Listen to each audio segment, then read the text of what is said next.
Yeah, good morning, my two King family. How is everybody today?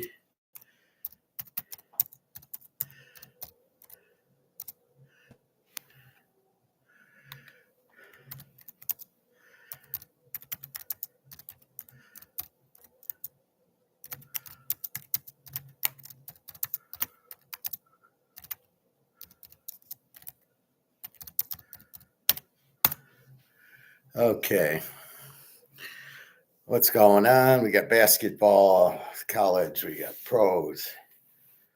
Um,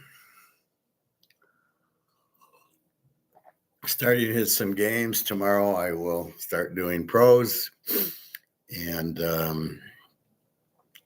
college. We'll pick some, but really it'll be next week where we'll seriously pick. Uh, War leads to shortage of oil. Is that true? I don't think. I think they make too much of a big deal about it. This sounds like a Ponzi scheme. How do what do we get into? Well, to lower gold, let's say oil's good. So the Strait of Hormuz, which is letting oil go through if it's paid in yuan, if it's Russia, if it's China, uh, if it's Iranian oil going out or Russian oil, or if somebody's paying for the oil in yuan, they let it go through. So it's maybe not as bad. They say it's 25%, but really, is it? I mean, who knows? And it all goes to Japan and Korea and a little bit to China. And now China's just buying more from Russia. So Russia produces more. The US produces more. So is there really this bad shortage of oil making it go to $150, $200 a barrel? I don't think so. I think it's just a scam. I think there's plenty of oil.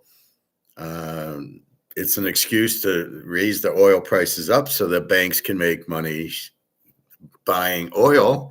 But I think it'll happen just like gold did, where it takes a spike and then it'll drop down. And I think we're going to see that this week.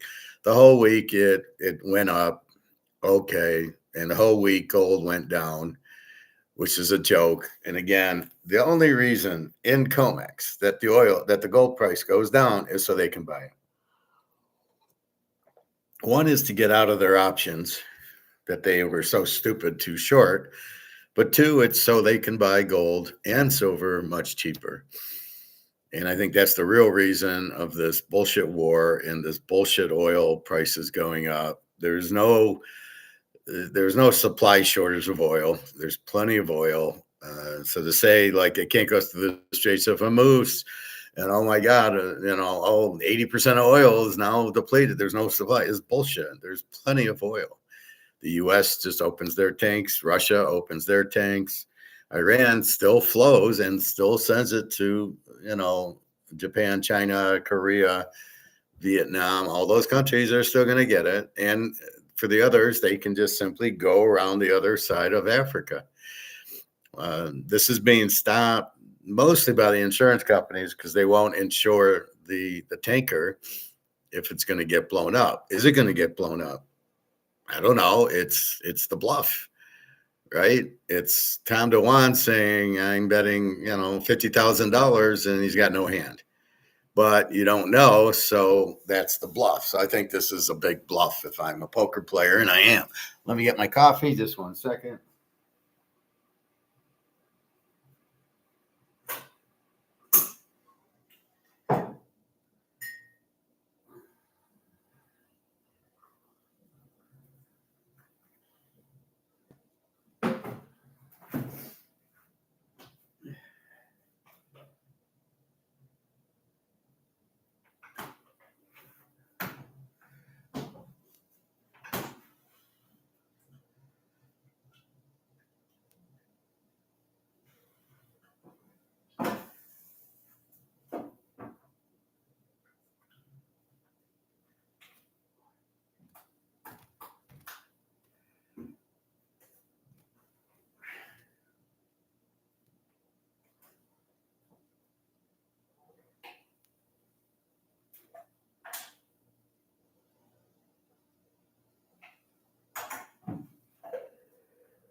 So in my line, why do poker players bluff? To try to win the hand. So what are they representing? I've got a good hand. I'm going to bet a lot with my good hand. And as we know, that's such bullshit, because usually when you have a good hand, you don't bet a lot. Right? You bet a little to get a call. Sometimes you try to block. You have aces and two clubs come up. You make a big bet to get them to fold. You do have a good hand there. You're not bluffing to get them off their flush draw. So in poker, the bluff is to try to get you to fold. And it only works if you have no hand. So in other words, if I got a full house, you can't bluff me because I'm not going to fold. Am I going to put you on quads? Well, if the board pairs tens and I got the 10 for the full house, I probably don't think you have it.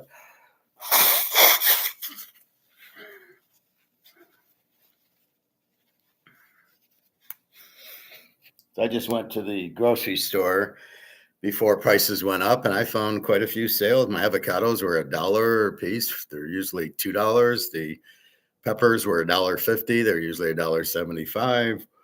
I got a thing of ice cream. It was on sale. I got a big bag of almonds. It was $5.49 on sale.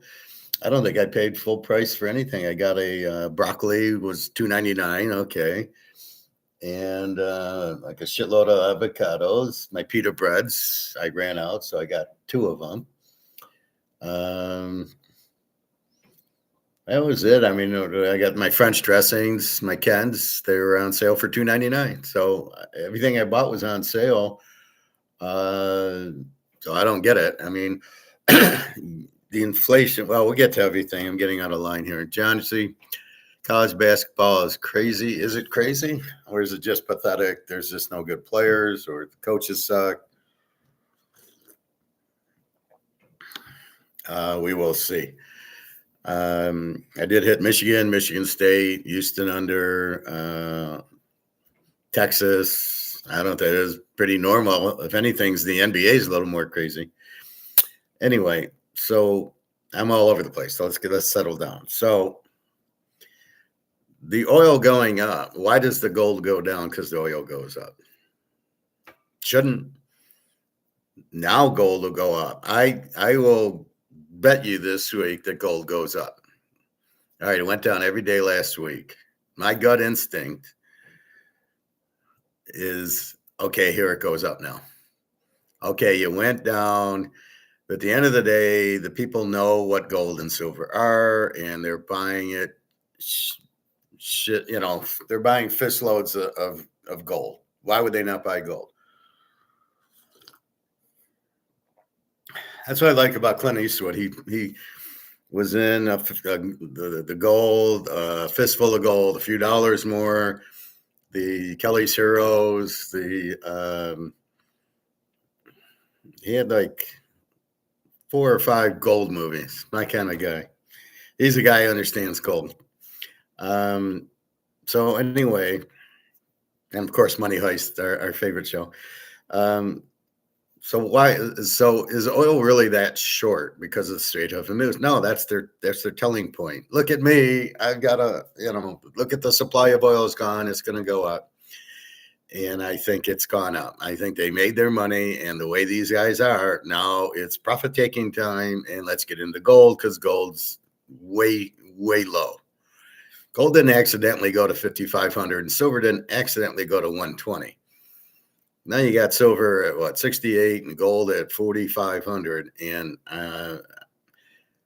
I will bet anybody gold will be back at about 48 to 4,900 by the end of the week, and silver will be back to 80.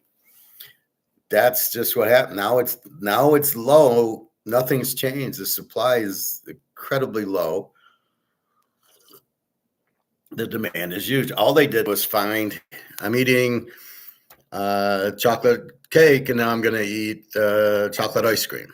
And that's all it was. So the supply still very low. Demand's still very high. Nothing changed. Why would it go down? So it goes down. Let's use oil as the excuse. We'll have this, I don't know what it is, a war. It's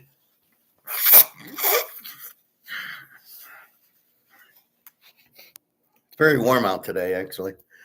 I brought my coat, but I didn't need it. So war is the excuse for high oil prices. They show you a burning oil well in Dubai or something. But all the oil's underground. I'm sure it's fine. I don't know. I'm not an oil guy to tell you if it's burning. Does that mean the whole well burns? I don't know. But I would think they have ways of making it stop or sealing it and then putting another well right next to it. The Strait of Hormuz, like I said, it does 25% of the oil, but they are letting oil go through, Iranian oil, and things going, and anything paid in one goes. So that might be 15% of it. Nothing comes to the U.S. from the Straits of Hormuz. So our prices, I saw a few $4 yesterday, but then I saw some $3.59s. So I don't know what to say about it, except they're just taking it. It's a scam. Like everything else the banks and the government do, it's a scam. So I don't buy for a minute. There's no oil. And I know the U.S. has oil and Russia has oil, which is not affected by the Strait of Hormuz. Venezuela probably also, obviously, is not affected. There's a huge oil thing right next to Venezuela. They discovered a big oil thing. So I'm not buying any of that. So with that said, I think the gold went up because the dollar went up. Gold went down because the dollar went up. I don't understand that. The dollar went up versus the euro and the British pound, but it's not stronger. It's still worthless. All the currencies are worthless. So you can't sit there and say, oh, the dollar got strengthened versus the euro. Therefore, it's what? Stronger. Therefore, I sell my gold, get back into dollar. I buy bonds. You got a $39 trillion debt. How the fuck can you be buying treasury bonds? How are you going to get paid back on that? They don't have the money. Nobody's buying treasuries. So we buy our own treasuries, which is incredibly stupid. So like I say, if I put this on eBay and it doesn't sell, although I'm sure it would, well, let's use this as more practical. If I put this on eBay and it doesn't sell and I buy it myself, make any money? No, in fact, I lost because I have to pay the commission of eBay to put up the auction. So in my mind, this is this whole gold thing going down. It's really to buy it cheap. I think the U.S., maybe Trump realizes we need to buy gold. The stable coin won't work. Bitcoin's crashing. The market's starting to crash. And I think they realize they need gold. So they're pushing the price of gold down. So if we have this war and the dollar goes up because we're not going to, now there's inflation. Well, I love when they say now there's inflation. There's always inflation. You're printing the money to zero. So how does it go away? And how does it become stronger? It doesn't. It never goes away. And it's at 20, 50,000%. Because we got to go back to 71, not year over year. Somebody says it as if that's the truth. Oh, we'll go year over year. No, you don't go year over year. You go back when you got off the gold standard, 1971. And a house was $2,500. Or no, I think it was 25,000. A car was $2,500. So you compare $25,000 for a house, and the similar house is $400,000 or $500,000. That's your inflation. Not, well, it's coming down because the house was $500,000 last year is $450,000 now because nobody can sell it. How is that inflation? So I wrote that in my title because I'm tired of people thinking inflation is prices. There's no such thing as wage inflation. There's no such thing as this inflation or that inflation. The only inflation is printing the money. And the value of the money drops. which means you need more money to buy goods and services, is the only inflation. Not supply of oil going down, raising the price is not inflation, and not the gold going up based on demand as the inflation going up for gold. And the alligator with the stupid, it's not gold going up, it's the dollar going down. It is gold going up, you idiot. So did the dollar go up? Is that why gold went down last week? What a moron. I mean, he's a banker. He's not an economist. He really doesn't understand any economic principle or inflation. He doesn't understand this, and he keeps saying, he keeps showing how stupid he really is. It's not gold going out. In what world does it not go going up? It goes from 4,000 to 5,000. It went up. And therefore it went down to 4,500. Well, what was that? Was that the dollar going up? But the dollar can't go up. The dollar is printed and it has no value. It can't get a value all of a sudden. Oh, it's more valuable than the British pound and the euro. No, it isn't. They're all worth the same. They're all worth zero. This is worthless and this is worthless. That's it. They're all worthless. Hope I don't have problems with my computer. It's getting frustrating. Like yesterday, I thought I went an hour 40 and I went an hour 15. And so my last little section didn't print. I don't know. And then I don't know these comments if they're coming up or not. I see Johnson's, but yesterday I didn't see any. And then all of a sudden 10 comments hit me. So I don't know what's going on. Anyway, as far as I know, I can see myself talking, so I assume I'm fine. And I turned off my computer and turned it back on to clean the memory and stuff like that. Occasionally I'll watch Netflix in bed with this, and then I gotta delete that so it opens up memory and cleans everything up. So with that said, can the dollar get stronger? In reality, no, but all these chuckleheads are idiots. They think the dollar is strengthening. They think inflation's low. They're going to lower interest. Oh shit, they're not going to lower interest rates. So inflation inflation will come down and gold will go down because they're not going to raise interest rate. What the hell is that? Well, if interest rates go up, all it does, if interest rates go up, has nothing to do with the dollar. It doesn't strengthen the dollar.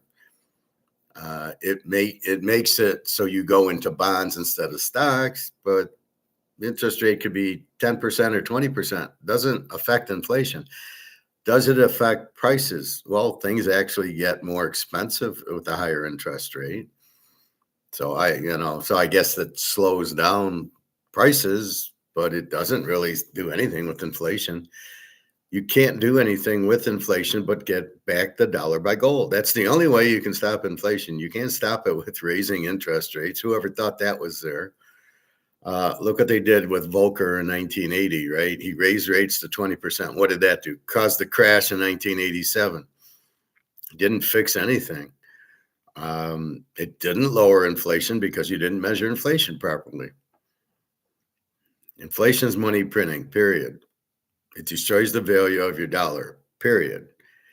Means you need more dollars to buy things when it's not being caused by a decrease in supply or an increase in demand, oil and gold.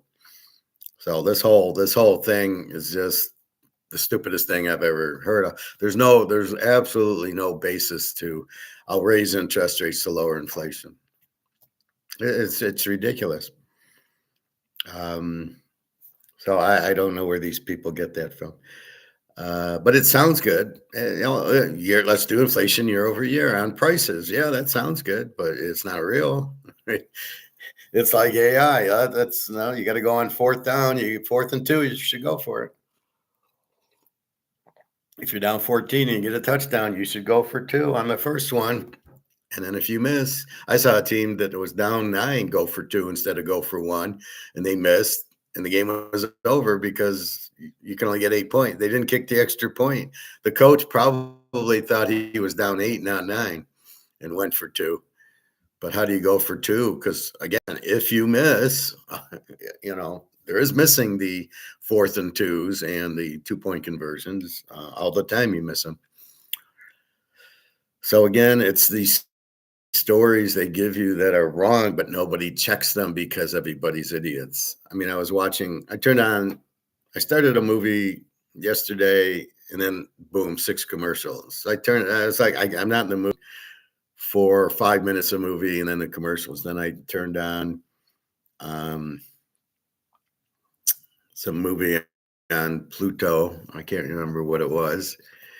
And boom, 5 minutes into it, here's 6 commercials. And I was not in the mood for the 5 minutes, 6 commercials, 5 minutes, 6 commercials. So I turned on Netflix and I watched the Spectre movie, which it was stupid because we already know what Spectre is. We've seen him with the Sean Connery bomb. We kind of know what it is. And the whole reveal, it was Blofeld. Yeah, we've already seen that. What the fuck are you talking about? Very stupid movie. But that's how bored I was of it was like, I can't watch these commercials, 5 minutes commercial, 5 minute. YouTube's a little bit better. There's certain things. If I turn on the kernels, they tend not to have that many commercials in it. At least you get into the story. The poker and the wrestling tend not to have too many commercials. The football tends not to have too many commercials, or the bowling.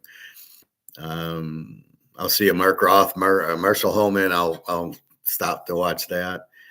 The Gordon Ramsay chicken nightmares, which is the most obvious scripted show. It's the same thing. The cook's always arguing, and the husband and wife, and then the kids are crying, and they're always pretty girls. And he comes in, he changes the restaurant, the layout, and then he brings in 6 or 7 dishes. And you're wondering why he just doesn't mail that in. Hey, why don't you use these 7 dishes and go change your layout? Add a blue sign instead of a white sign. There you go. That'll do all the difference.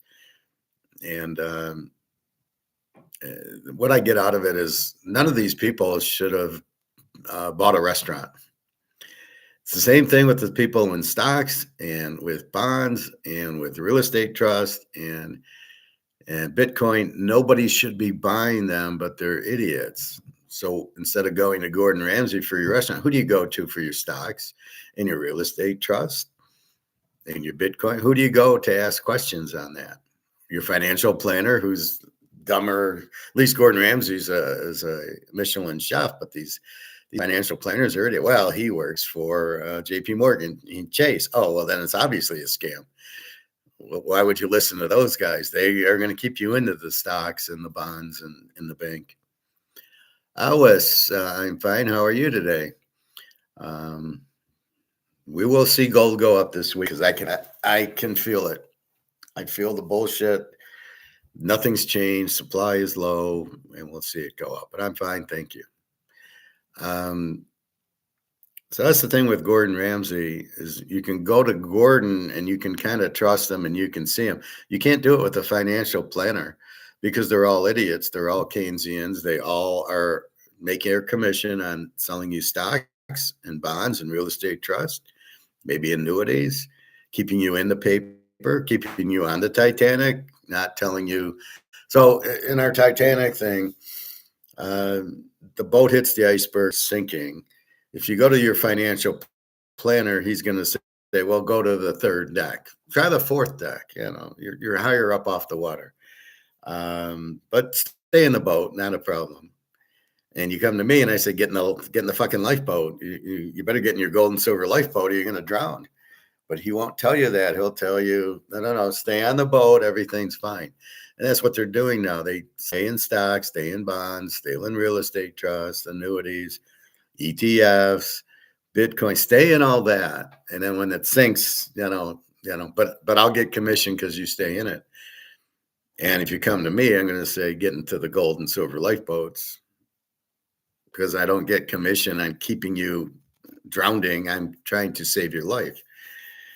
And it's a correlation that lot of people just don't understand. I hear some of these guys try to explain the Titanic, and they're so stupid they don't get it. I mean, they don't understand the gold and silver are the lifeboats to get into, and that the money is the Titanic and it's sinking, and you're fucked in the lifeboat, right? If you're not in the lifeboat, you're fucked. If you're not in gold and silver, you're fucked. I don't care what you are. I don't care how much money you make in stocks or bonds or Bitcoin or real estate trust or annuities. I don't care how much you make in it. You're still playing with dollars that are worthless.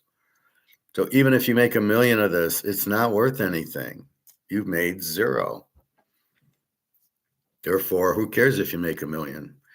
I tell this to Luke all the time. What are you doing in stocks? Well, I can make money, but the money you're making is not worth anything. Oh no, well, that'll take years. I was trying to play you alligator yesterday. He says it's 2 years at the most, probably a year, where the economy fiat dollar goes away. Is really what they're saying. The economy doesn't crash.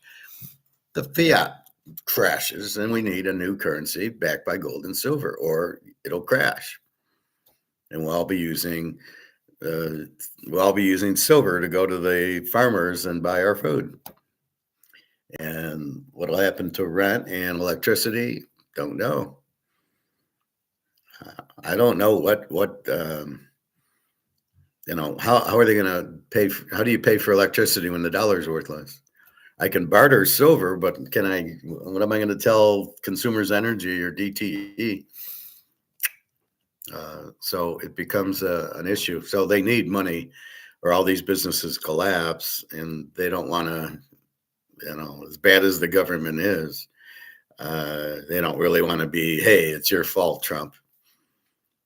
So Trump's trying to end the war because he doesn't want these higher oil prices, because he thought he'd come in, take out the leader of Iran, and that would be it. Like Gaddafi, like Saddam Hussein, like what happened at Venezuela, where they just came in, took the leader, and nothing else happened. And it wasn't a war, right? And that's what he thought would happen here.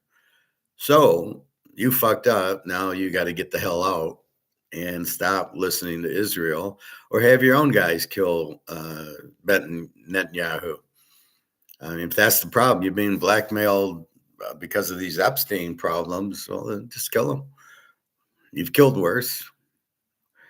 Anyway, so that's what's going on there. So I say oil will go up and then it'll come down, because that's the nature of the bankers. They'll take their profits, and then they'll see gold and silver so low that now they're gonna go, hey, well, now it's time to get back into it. And they hold the price of, you see, that's the difference. They don't hold the price of oil down, but they hold the price of gold and silver down. Although they are holding the price of oil down also. I mean, it was in the 60s. It should be, with the money losing its value, the oil should be 150 a barrel anyway. Just like gold and silver should be 10 times more. Gold should be 25,000 and silver should be 2,000 by now in what it's really worth. So just hang tight. Don't panic. Never sell it. This is a buying opportunity. Gold and silver will go up, so you don't want to sell it.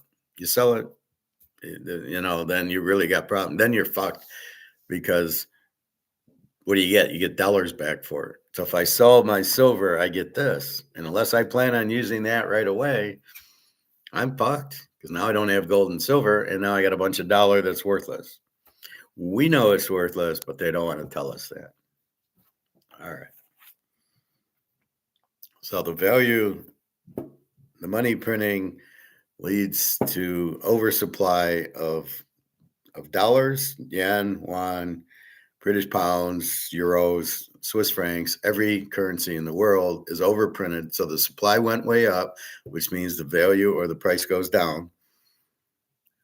And that's the inflation. You've now got too much supply of dollars with no value. It's worthless. And there you go. And it takes more dollars to buy gold and silver, but what that price is determined by the demand of the market. And the same thing with oil. Yep, the supply is down, so you have less, so you need to charge more. There's 10 people wanting nine oils, but that we'll see on. All right, let's get to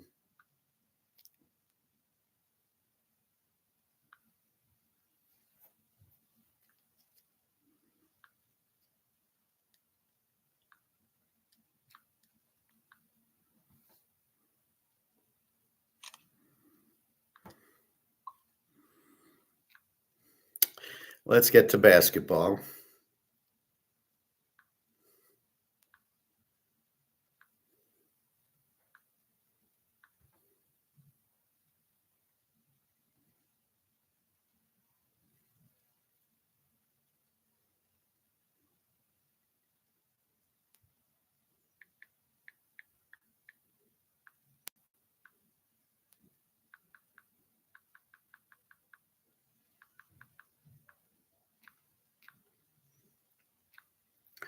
All right.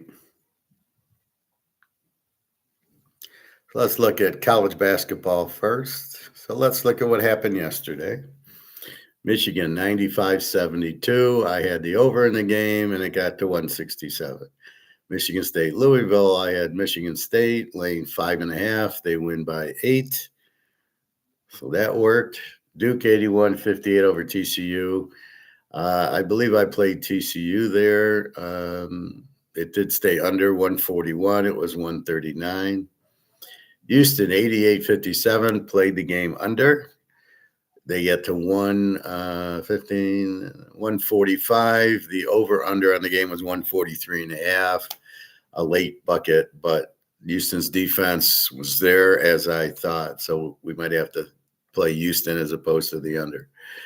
Texas beats Gonzaga 74-68. I picked Texas as Gonzaga never does anything in the tournament.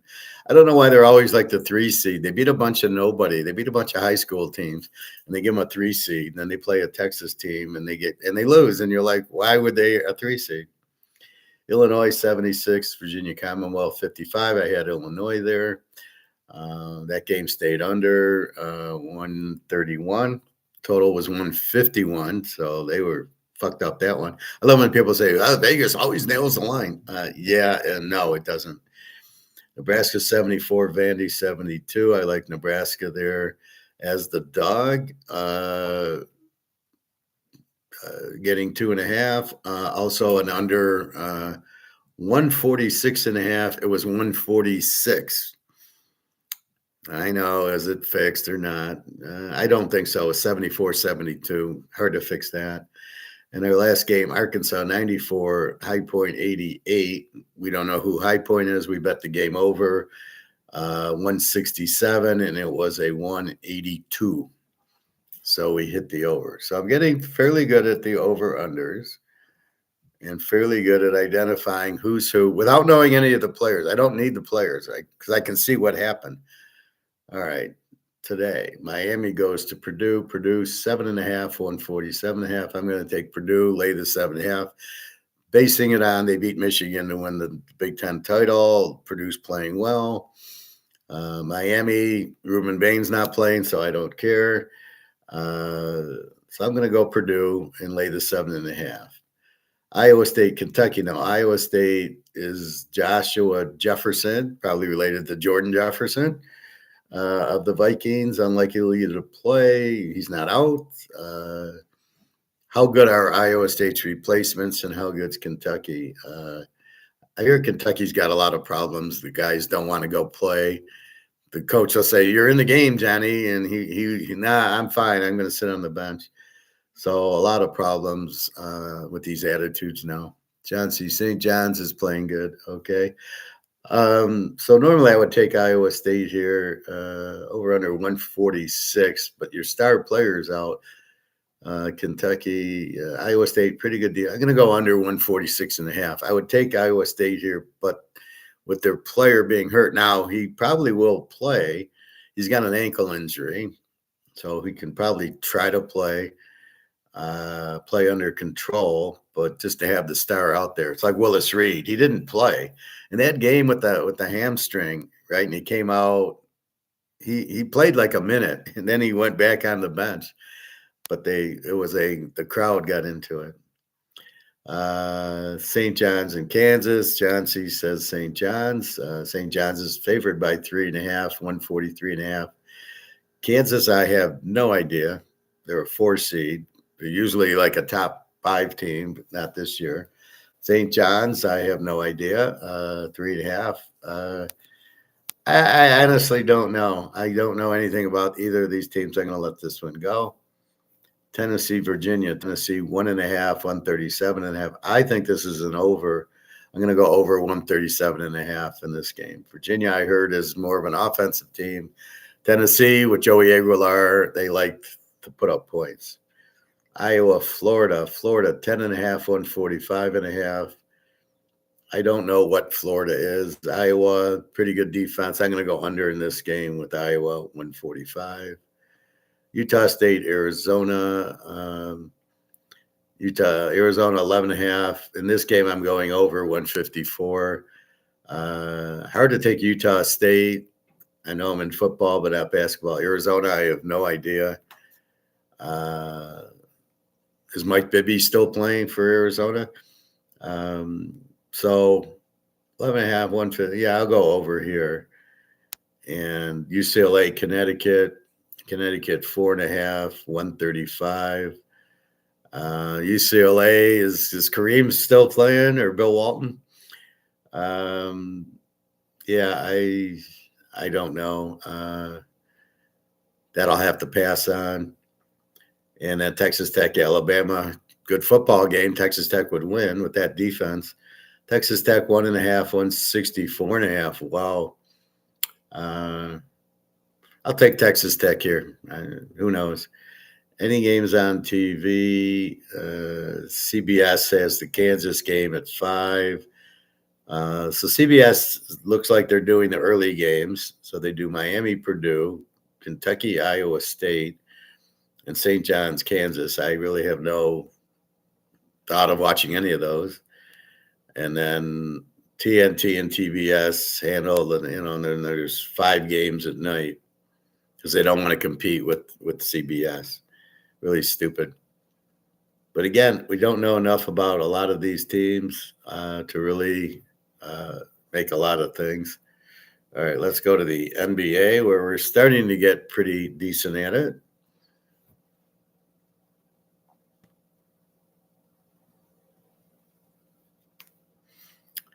And let's go to yesterday.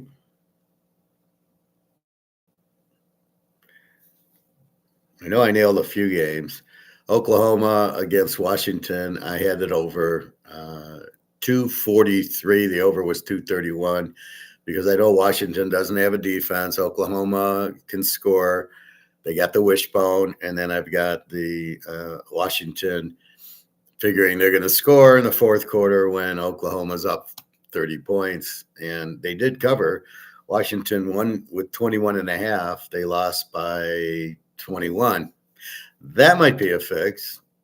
That's very unusual. 21.5 to win by 21. I'll say that. Players brawl, spills in the stands, results in 4 ejections. Why are the players fighting? They're all millionaires. What are they doing? Cleveland 111, New Orleans 106. I don't recall what I did here. I think I might have taken New Orleans 4.5. They lose by 5. Another interesting. So 2-point spreads and they half pointers.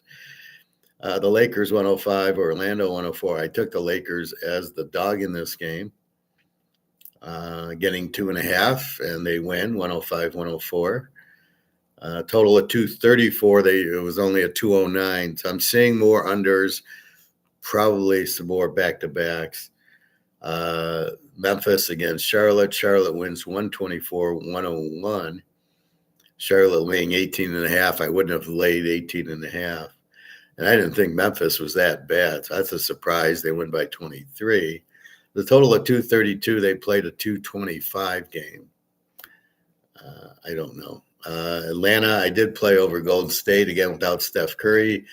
Atlanta minus 7.5 wins, 126-110 by 16. 227 total. it was 236. So it did go over, but without Steph Curry, I'm not playing the game over. But Atlanta's a pretty high scoring game. They're probably an over team and no defense. Houston against Miami. Houston 123, 122. Miami wins getting 2.5. I wouldn't have taken them. I think I played the over. Miami, it seems to be a high scoring, no defensive team, as is Houston and Kevin Durant. Over was 228. We got to 245. So you're starting to see which teams are over and under teams. San Antonio 134, Indiana 119. They win by 15. The line was 16.5. Again, right at the line. But I like the over with these Z teams because they have no defense, right? That's why they're 15 and 56. San Antonio will score in 235, and we got to 253. So I'm starting to see the weak teams you bet over because they can't stop the win. The team's going to score, and then they're going to, it's basketball where anybody can score. It's probably the easiest of all sports, basketball. I mean, you basically throw the ball up, and there's a big rim, and it's 10 feet tall. And if you're 6'5", you can dunk. Try dunking in golf or tennis or anything, or football. I mean, crazy. San Diego against Dallas. I like the game over. It went way over. San Diego seems like to be an over team with Kawhi Leonard. Dallas, I have no idea, but they're terrible, so they have no defense. 138, 131. Dallas getting 7.5. They lose by 7. But you got to really be upset because it went to overtime, so it means it was tied. And a total of 233, it went to 269. Again, you got the overtime.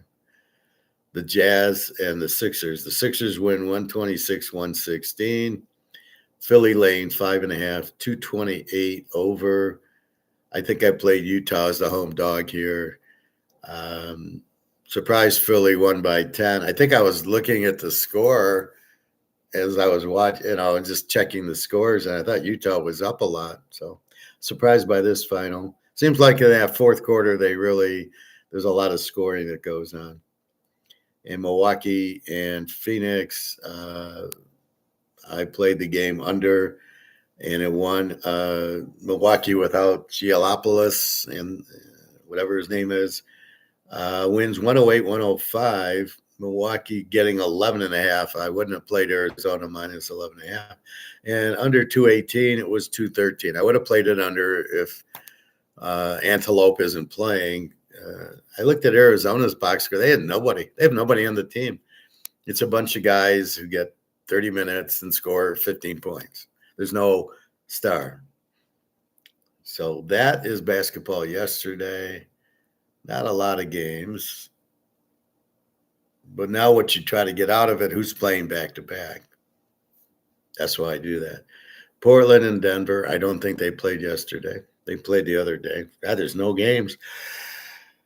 There's 5 games on Sunday, unlike football where the whole lineup is and baseball where the whole lineup plays Sunday. I don't know why there's no games on Sunday. There's 5 games. Portland, Denver, 8.5, 239.5. Denver with the Joker, the Riddler, and the Penguin, and Portland, don't know what they got. They're 35 and 36. Denver laying 8.5. I'm going to go over 239.5 with Denver here. I don't think they have defense, but I don't know. The Nets go to the Kings. Now, the Nets played the Knicks Friday night, have now traveled to Sacramento. I'm taking Sacramento laying 6.5. The Nets played a big game against the Knicks. I guess it's their rival. So they got up for that one game, and now they go to Sacramento on the West Coast. They'll be flat. So we'll take Sacramento, lay 6.5. Over under 219.5. Probably goes over because neither team probably has defense. The Wizards go to New York. Look at these schedules. The Knicks get the Nets. The Knicks get the Wizards. And you want to talk about how good they are? There's this crap after crap after crap in this league.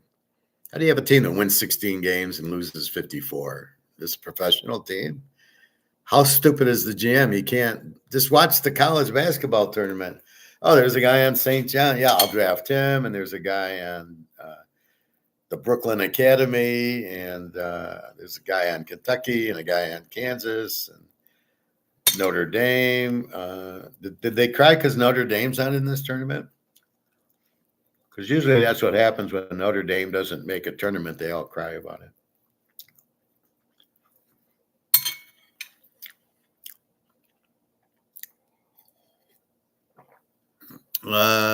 St. John, can you behold? Hello, behold.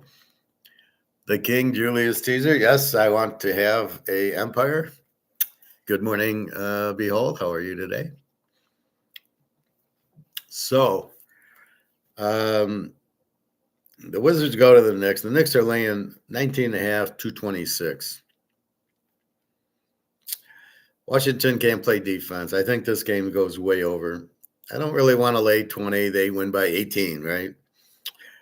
But they'll score a lot. 226 is a very low number. The Knicks should light them up.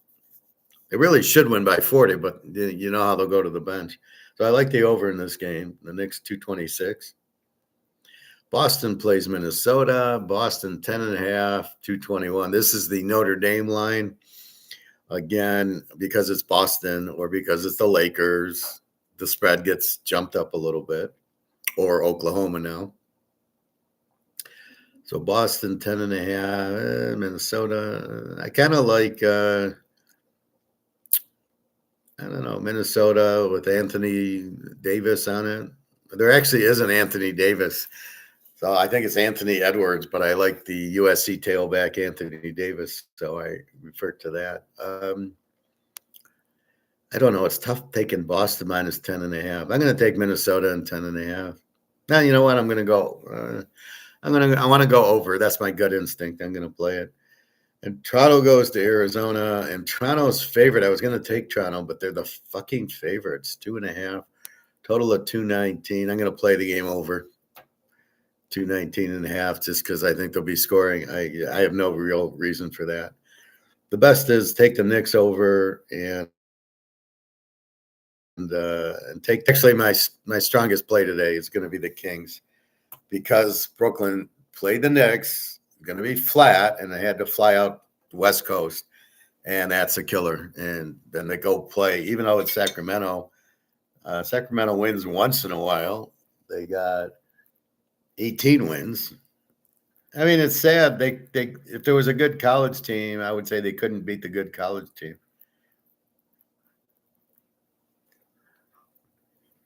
How can these teams be this bad?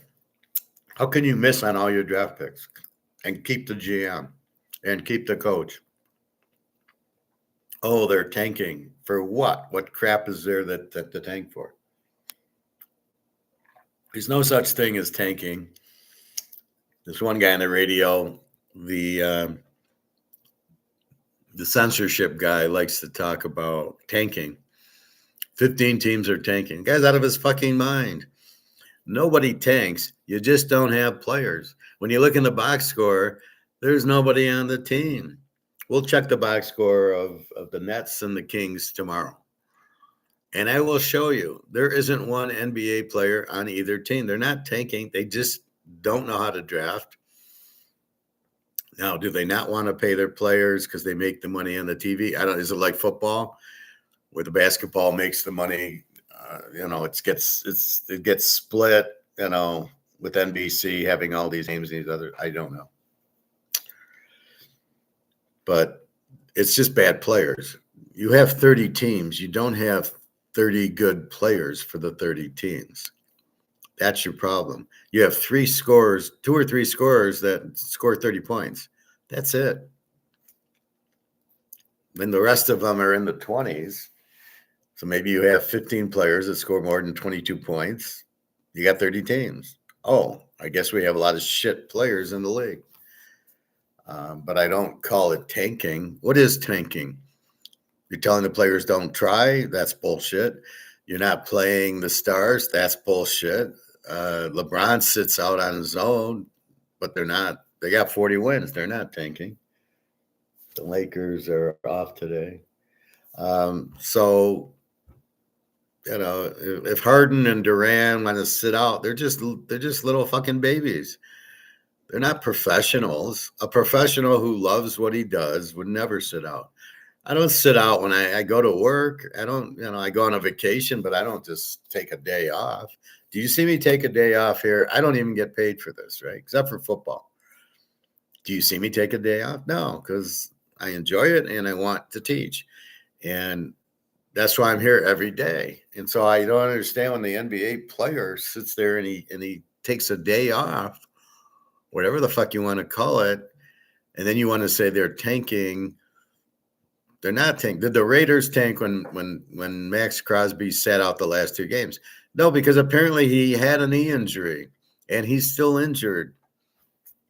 So no, they did not tank that. They didn't sit him out on purpose. I believe when they played, they wanted to beat the Giants.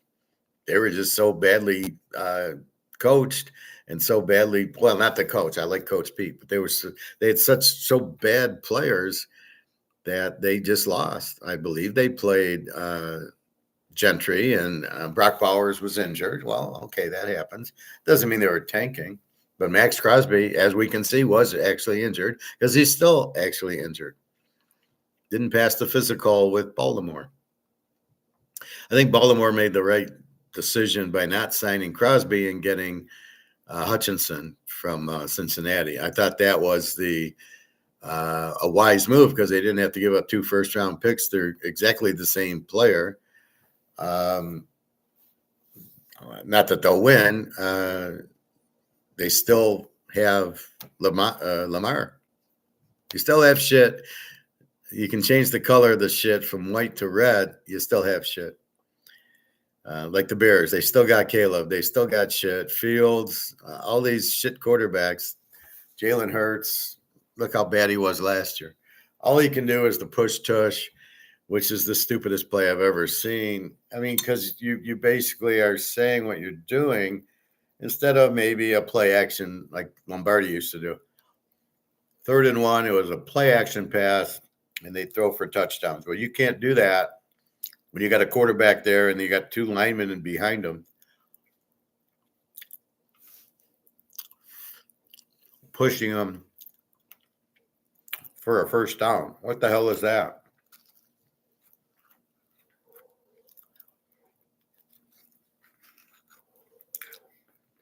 I mean, that's just some retarded thing. I don't like Philadelphia's coach. I'm not crazy about Andrew Reid. He choked 5 times in Philadelphia. I don't buy that. He's a good coach. He had a very weak division, and he made they were at home, and he beat a very weak conference. And then he lost in the playoffs. So I don't buy that. And that's why I don't really care for Belichick. Who did he beat? When he did play a good Steeler team or a good Raven team, they lost. Because Baltimore with Ed Reed and Ray Lewis did beat Brady a couple times. Pittsburgh beat him a couple times. Peyton Manning beat him. But he had really no competition a lot of the times, except for when he did have the Ray Lewis team, which did beat him. So he just beat a bunch of bad teams. It was a very weak NFL at that time. And you can see they barely beat Carolina by 3. They barely beat the Rams, which was a total fluke because these guys tried to run into a zone. Oh, New England hit them hard. Oh, they tackled them hard. Oh, yeah, that's a great game plan. I'm sure that'll work. So, I mean, it's you haven't seen a Lombardi, a Bill Walsh, a Bill Parcells coach in a while. You don't have one now. Sean Payton's probably as close as you can because he's a Parcells disciple. So you're getting a little Parcells there. That I would say is the closest thing to it. And again, Denver would have been to the Super Bowl if Bo Nix doesn't get hurt. I don't understand the people that don't like Bo Nix. Why is your head so far up your ass? You don't know what you're talking about. It just makes you look like an idiot because I don't know what's wrong with Bo Nix. He was very strong at Oregon. All right, he wasn't good at Auburn because they had a shit coach, but he was very good at Oregon, and he's very good at Denver. Jeez, they should have made the Super Bowl in his second year. Yeah, he sucks. Oh, excuse me. Caleb, you like Caleb. I mean, he threw 3 picks and cost the team the chance in the championship game where they would have got. Probably they might have played Seattle kind of close, not close as the Rams did. I gave the Rams a lot of credit for beating the Bears in Chicago in the cold weather. That was really good. It's amazing how many analysts didn't understand the weather. And they picked, the game will go, 60-point game. No, it's cold. It's 0 out. They're not scoring 60 points. Good God, people are so stupid. It just blows my mind. All right. I hear on the radio about flag football, which is the stupidest thing in the world, where Joe Burrow and Daniels played wide receiver in flag football, and this guy's getting all upset over it. Well, he might get hurt. Maybe he should just stay in bed and not do anything, and then he won't get hurt. There's nothing wrong with going out and running around. You're not going to get hurt running around. Obviously, it's good that Daniels can run around because he hurt his knee, I thought. And Joe Burrow, I don't remember what his injury was. I think his back or something. Hey, if they can go out and run, they should go out. Do you not want him to go out and run around the track? Jerry Rice, he ran up hills every day. Did you not want to? He might get hurt. I mean, Jesus Christ. These are professional athletes. I could play flag football. I'm not going to get hurt.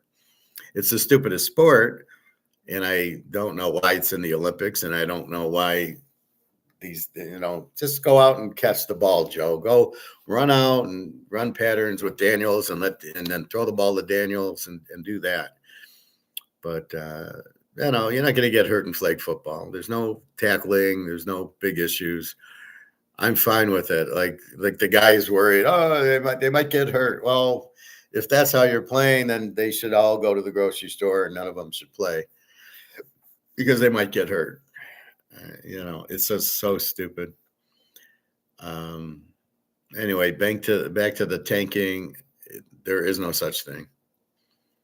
You don't go out to try to lose, if that's what you mean by tanking. I've never heard the word before to understand what it means. It's never been there. You've always had just bad players. You've had good players against bad players, and they win.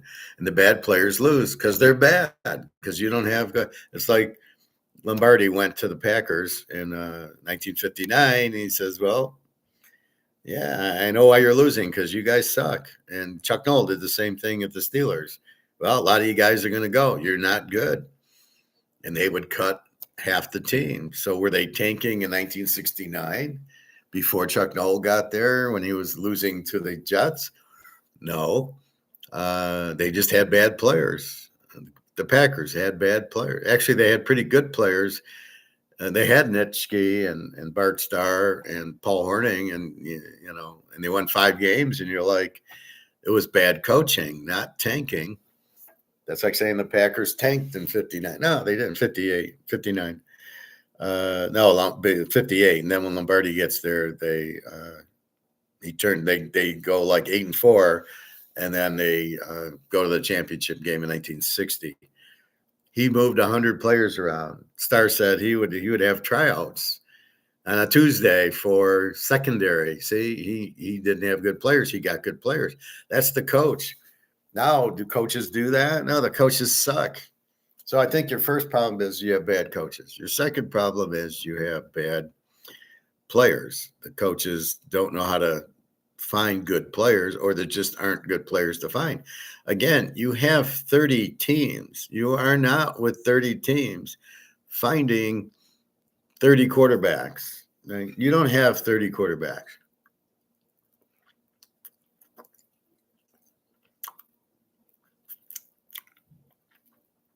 Right? You don't have 30 quarterbacks in the league that are good. You have about 4 or 5 NFL quarterbacks. You got Burrow, and you got Allen, and you got Mahomes, and you've got Stafford. And I think did I say Josh Allen too? Burrow, Mahomes, Stafford, I think Josh Allen. So you have basically 4 NFL quarterbacks. Bo Nix is getting there. Daniel's getting there. Jalen Hurts sucks. Caleb sucks. Fields, what is he doing in the league? C.J. Stroud, these guys are terrible. Lamar, these are terrible quarterbacks, yet they're starting. Why are they so? Why is Caleb starting? He's terrible.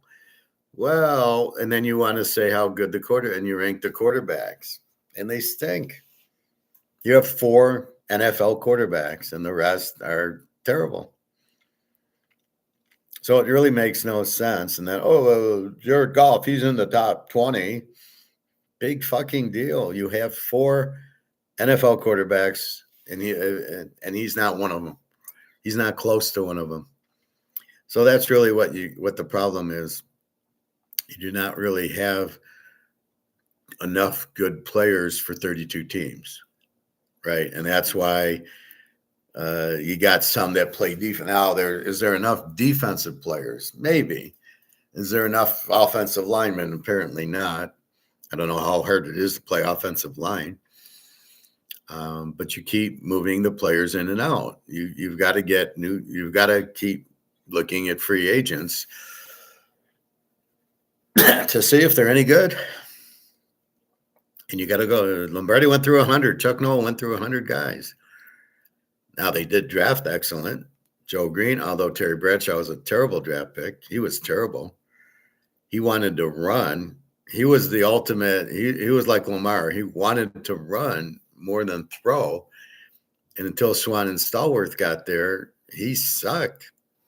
Look at that 72 championship game against the Raiders. The Franco Harris play, the immaculate reception. He threw like shit. What was that pass? He threw it. You had the ball at the 40. You needed a field goal to win. What were you doing? You couldn't throw the ball. I mean, just throw the ball to Franco. Little short passes, you would have gotten field goal range. No, nothing. And you got lucky. Jack Tatum didn't just why he tried to hit the ball so hard instead of just letting him catch. Time had run out. All he had to do was just kind of back off, let him catch the ball and then nail him, or just knock the ball down. But to try to hit the guy like that, you lost the game, Jack Tatum, for that. That was a sad thing for Jack Tatum, because that ball never should have went to Franco, and then never. But what was the pass? Where was the pass? It was a terrible pass. So they did great with their defense. Ham and Lambert and Mike Wagner, Mel Blount, Dwight White and Green and Greenwood. Excellent. Good line. Franco, Swan, Stallworth. The only mistake they made was Bradshaw. But that was good. So they were able to draft their team pretty much. They didn't have too many free agents. And but most of the team, the Packers did have some. But once you were a Packer, that you didn't leave. You were there, and Lombardi knew how to coach them, right? And that was it. So he oh, you suck, to motivate. That's how he motivated the players. But Parcells won with Phil Simms because he had great defense. So the coaches are smart enough to get the players and smart enough to do it. And you don't have that now. These coaches don't last. They last 2 years. Oh, you suck. They don't make changes. You got to come in and make these changes. These players suck. I didn't draft these guys. Get them the fuck out. Like I said, if I was now the head coach, GM of the Lions, my first move would be to trade Goff because I'm not winning with him. I would get rid of Hutchinson because I'm not winning with him and his broken leg. And, I might keep Gibbs and St. Thomas. I'd go build my defense. I'd get Warren I'd get Reuben Bain. I'd get Bailey from Texas Tech. I'd get the rest of the Miami and Texas Tech and Ohio State players, and I'd draft 5 or 6 defensive players this year. And I would build my defense. Willie Davis, Ray Nitschke, Dave Robinson, and the secondary of all Hall of Famers, Willie Wood, Herb Adderley, and Wood Adderley, and there was one other guy. Wood Adderley. I can't think of him. Another good player like that. And, and run the sweep where any idiot can run it. And Paul Hornung and Bart Starr. And that's what I would do. I would take that playbook, because you can't really get Joe Montana. Not easy to find Joe Montana. Daggio Pava is as close as you can get to Joe Montana. And Joe Montana went in the 3rd round. Shows you how stupid these GMs are. And then Tom Brady went in the 7th round. That shows you how stupid they are. Oh, let's draft Ryan Leaf. Drew Bledsoe. They signed Drew Bledsoe to a $100 million contract. He doesn't get hurt. You never know who Tom Brady is because he's not going to beat out Bledsoe with a $100 million contract. So you got lucky that they got injured. Otherwise, what you have is just terrible coaching. They can't assess the players. They don't move the players. The Lions signed all their players way early when they shouldn't have because there's injuries. The Lions are not able to do the injuries. So that's what I would do. I would draft that, and then I would draft Daggio Pava if he's around, or get the guy from Tennessee, Joey Aguilar. He can win. It's the scheme. It's get a good offense coordinator who knows what he's doing. You got to run that sweep, and you've got to do play action pass. And all you need is, they went with Bart Starr. It was a 15th round draft pick from Alabama. So he sucked. Alabama was not good in the 50s. Now he was good on the Packers. We like Bart Starr, but basically saying you didn't need Joe Montana for the Packers to win. Dallas started winning when they had Roger Staubach. Craig Morton sucked. I never understood that. But that's where you win. Johnny Unitas, he won the one Super Bowl. That was against Dallas, and he got hurt in the game. He tried to run too much. He kept losing to the Packers in the 60s. Well, he won in 58 and he won in 57 and 58. The Giants, the Baltimore beat the Giants, which is hard to believe because you had Vince Lombardi and Tom Landry as your coaches, and they lost to Baltimore. So Unitas won the first 2 and then couldn't beat Green Bay. And then he struggled after that, he finally beat Dallas, losing to the Jets. That was a fix. And then he finally beat Dallas and that kicked the field goal game. But he only played like half of it. So it's the coach that comes in to recognize the players, and you either have good or bad players. If I had LeBron James on my team and he wanted to sit out, I'd say, well, don't come back tomorrow. There's Kroger's, go work there. I don't need a guy who doesn't try, doesn't want to play. He's not part of the team. You're not part of the team. Goodbye. That's how you've got to be. But these coaches are just, they're terrible. There's very few good coaches in any sport. A lot of it is just bad GMs. The owners don't know what they're doing. But you can tell the team changes when they get a good coach from the bad. The bad coach always loses the good coach. And it ain't tanking. It's you got a bad coach or you got a lousy GM who can't draft good players. It ain't tanking. So when we get to tanking means you want to lose on purpose so you can get a high draft pick is bullshit. Nobody plays sports to lose, period. Nobody's going to go on the court or the ice or the field and lose on purpose, unless you're Pete Rose, who bets against themselves. That's it. Paul Hornung, when he bet in 62, he bet on the Packers. He just couldn't bet. I don't know why he bet on the Packers. I don't know why these guys do that. Just have your cousin go make the bets, and there's no association. I mean, and don't get greedy at it. So I never understood that. Anyway, that's it. Poker again. Poker, you don't want to show your hand. That's why poker, the bluff's about selling your hand that you have a strong hand. I make a big bet means I have a strong hand. Does that make any sense? If we analyze that, what they're trying to do is say, you don't want to lose a lot of money, so you're going to fold because your hand isn't very strong. I'm not even selling that I have a full house. I'm selling to you, you have the balls to make the call. And again, it just comes down to, do you have a good hand or not? So if I hit the flush, I'm calling you. If I hit the full house, if I hit the set, I'm calling you. If I have 3-9 and it's not suited and I catch nothing, and you make the big bet, of course I'm going to fold because I know I can't win. So that's all a bluff is. It's not even about that they have a hand as much as it's about, I don't think you have a hand and you don't want to lose all your money. Like if it's a tournament, well, you don't want to get eliminated, so you won't call.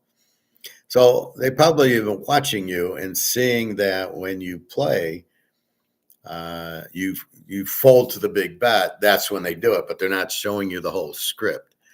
They're just showing you the guy bluffing. So if Tom DeWan makes the big bet, he's probably making it against guys that are going to fold to the big bet. So I'm scared of, seeing a $200 bet, I'm going to fold.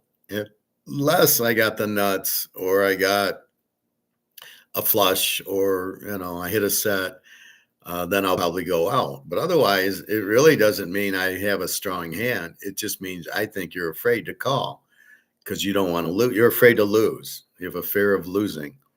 So maybe that's what they take out of it is who has the fear of losing, and that's who I'm going to bluff. I'll just make a big bet and hope he didn't catch his full house or his flush on me. So that's really what bluffing is. It's the fear to call, right? I won't call that bet, so I'm going to bluff you because I know you're not going to call if I make a big bet, unless you've hit a full house or, the flush or the straight or the set.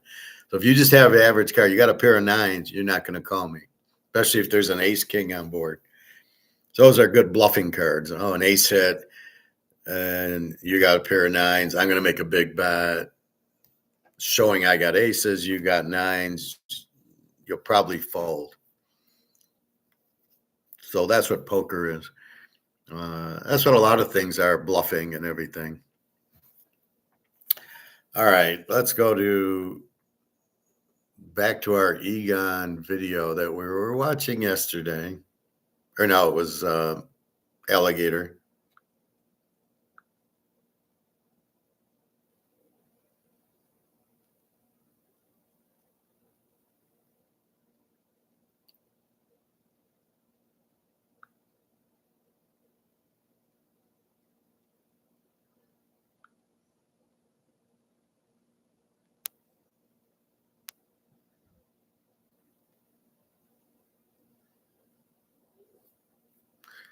All right, I didn't like it.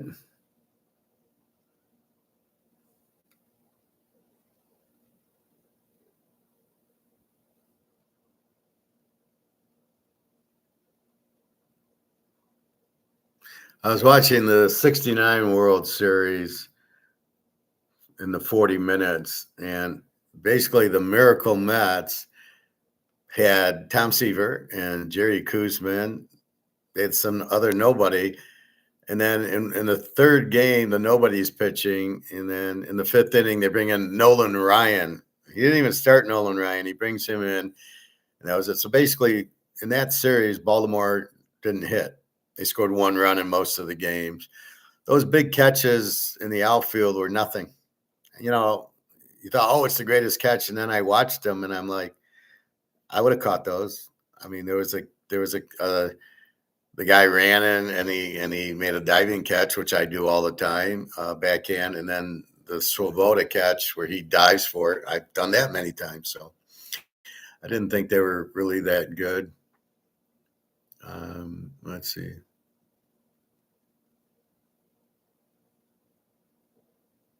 All right, so this is what we tried watching yesterday, but I can see my video didn't do it. So this is Alistair McLeod. The petrodollar just died. Never, and I mean never ask, how are you? How are you? How's work going? Any plans for this weekend? These sound harmless, but they instantly weaken how others perceive. Not gold going up, but we're seeing. Not gold going up, alligator. Which is needed by shipping. Not only that, but of course, with the petrochemical cracking process, you end up with urea, you end up with sulfur, you end up with even helium. All these vital components which are really needed at this moment. I mean, if you look at phosphates, for example, and also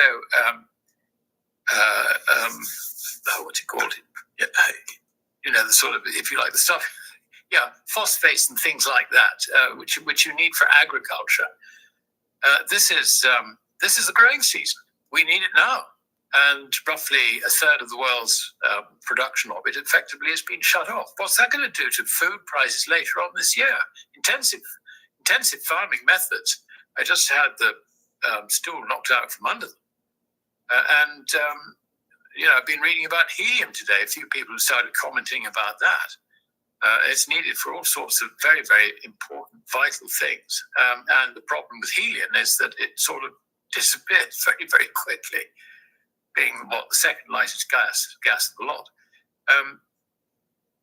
Do you need it for medical applications and so on and so forth? Do you need it for, these sort of super chip manufacturing processes? So, this is not just a question of oil and gas. On the gas side, that's being accelerated after the strike on a Persian gas field today. And I think it's sort of almost carte blanche for Iran to attack other oil and gas installations. Whether they will do or not, I don't know. We will see. They are running this war in a very measured way, which is something which I don't think the White House really understood was going to happen. It's just, the whole thing is bizarre. Trump was quoted, the other day he was on television saying that nobody expected them to close off Hormuz. What? This is lunacy, complete lunacy. I think this is going to turn out to be the worst decision that any US president has made in the history of the United States.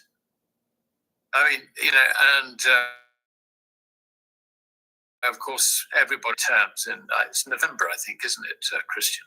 Everybody's talking about the midterms and how, this has got to be, a successful campaign is going to bolster his numbers. And, this has backfired very, very badly. It really has. Well, I'll just say this. In the brief period of time that I have done this show, I will not be voting, period. I think it has become a fool's errand.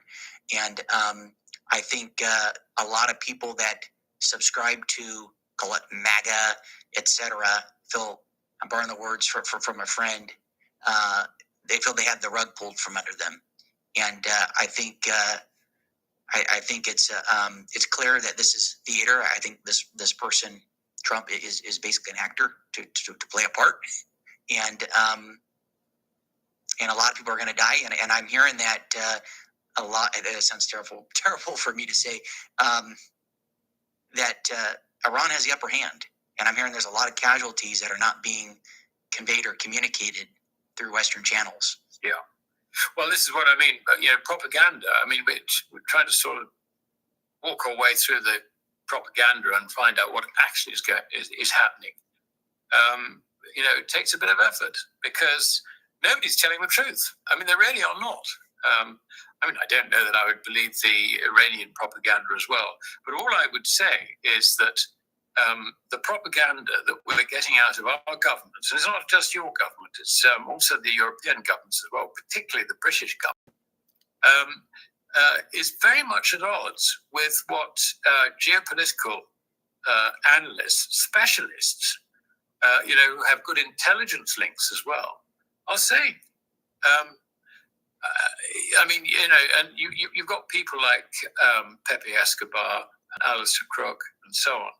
They're telling a completely different story, and it's a lot more authentic than what we're being told by our own government. There are also huge, great economic problems coming from this. I mean, apart from shortages of oil, gas, fertilizers, and all the rest of it. I mean, this is going to drive up prices very, very strongly in the second half of this year. Of that, I have no doubt. I mean, if someone told me or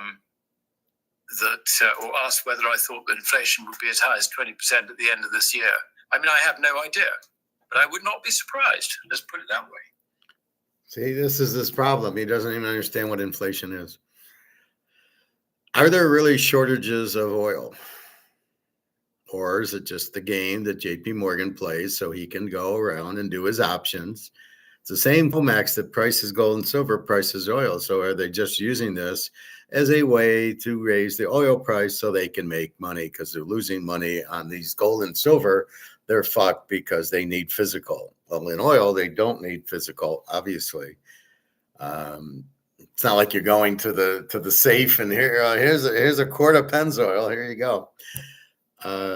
So are there really shortages of oil? I don't think so. I mean, they just because they can't go the Strait of Hormuz, they can go to Africa, the other side. Still the same amount of oil. I don't think there's a shortage of oil. Now, Qatar, they hit some oil fields, or in Iran, maybe, I don't know, but Russia then produces more and the US produces more. So Russia goes from 2 million barrels a day to 5 million barrels a day. Is there a shortage? No. So I don't know that I don't buy that there's a shortage of it. But I think they're using it to make the price go up and so JP Morgan can make money on his options.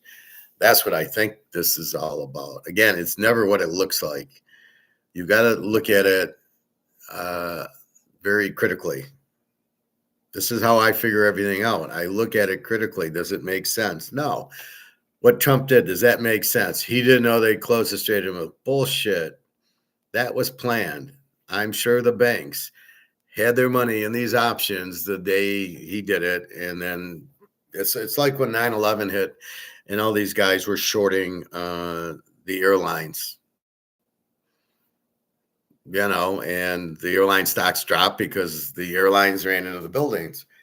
And the one guy who insured the building against a terrorist attack made $2 billion, which is a lot of money now. But back in 2001 or 2011, whenever that happened, it was obviously a lot of money then. But they knew it was going to happen. You can't tell me that they didn't know what Trump was doing, and he didn't. It's probably like wrestling. It's probably all scripted. Okay, so here's Iran in the one corner, and the Iron Sheik and Hulk Hogan, and they're scripting out the match. Okay, we're going to invade you. You're then going to close the Strait of Hormuz. Okay, JP Morgan, you're going to buy options because the price of oil will sell it as the Straits of Hormuz, they're closed, and therefore the supply got shorter, and therefore that. And I would be not surprised at all that that's exactly what happened. First of all, Trump has to know what his actions cause. Well, I invaded. They're going to close the strait. Plan A, plan B. Nobody, no ship has gone through there. The insurance company said, we're not going to do it. That was planned. And they're all making money on these options, watching the price of oil go up. And I think it's went up. Okay, we'll give you a week. Okay, now back to gold. And that's where my spider senses are saying that gold will have a big week this week. Gold will go right back to 5,000, silver back to 80. Just my gut instinct. Okay, you played the game, and we see how they get. Okay, we made, what was it? $65 oil is now what, 110, 115. Okay, we made good money on it because we lost our ass on the options of gold and silver because we don't have physical to pay it off, and we're losing our ass. And we've done a bunch of options. We shorted, and gold and silver aren't coming down, so we're fucked there. So we need to make money, and that's what they did. The U.S. probably very scripted, just like Venezuela. They came in, they picked up the guy in a Mercedes and drove him to the airport and said, "Hey, we got the leader of Venezuela." Gaddafi and Saddam Hussein, they did bombings on it, but they bombed and that was it. And they hit them and got them out, and they thought they could do the same thing here, and they did it, but it didn't work. But as far as the Strait of Hormuz closed, I'm sure that was part of the plan, as was J.P. Morgan and the bullion banks buying oil contracts. That's part of the plan. So this is not, I'm surprised that it happened. As far as the petrodollar, that's been gone for like almost a year. I mean, the petrodollar was, you had to buy oil in dollars. Well, that's gone. That's been gone. The Chinese have been buying oil with yuan. So I don't know what the hell he's talking about. The petrodollar's been dead. You don't have to use dollars to buy oil. In fact, Saudi Arabia probably prefers you don't use dollars because he knows they're monopoly money. And I want yuan, Chinese yuan, because it's backed by gold and I can get. So I'm basically selling my oil for gold. And why would I want US dollars? So the petrodollar's been done for a while. That's why our dollar's worthless. That's why nobody wants our bonds or treasuries. And we're fucked. And we have a $39 trillion debt that we cannot ever get out of. So we're fucked. All right, let's see. So again, Alligator does not understand inflation. It could spike. It can't spike. It's already at 10,000%. This is worthless. This is printed to death. What do you mean it's going to get stronger? Will prices go up? Maybe, but that's not inflation if it's because of a shortage of supply. Does not make it inflation. It makes it there's a shortage in supply and prices are up. Could even be more. I mean, we are, after all, Christian, seeing the end of the fiat currency system. And what that means is that there are either two alternatives. Either the fiat currencies lose all their purchasing power, or Already happened. they stop the rot and they attach it to gold. Incredibly. I can see no possibility of how the dollar can be attached to gold. Easily. For a start, nobody believes the gold reserves of 8,130 odd tons. That would have to be made, if you like, credible. And not only that, but we do know that there is a problem, let's put it this way, in the gold being earmarked, stored on earmarked basis by the New York Fed for foreign governments. We know this because Okay, first of all, you could back it by gold. If you had any gold, you would come out with gold-backed currency. So you can do that. But otherwise, the only option they have is to come out with new currency like the Reichsmark and then the Deutschmark. That's what Germany did. And it stopped the inflation in the Reichsmark.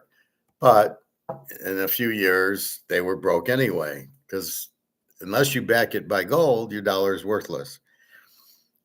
So the U.S. has no gold to back it by, but you already have BRICS has gold-backed currencies. So don't know what he's talking about there. China, India, Russia, they all have gold-backed currency now in BRICS. That's what Saudi Arabia wants when they trade for oil.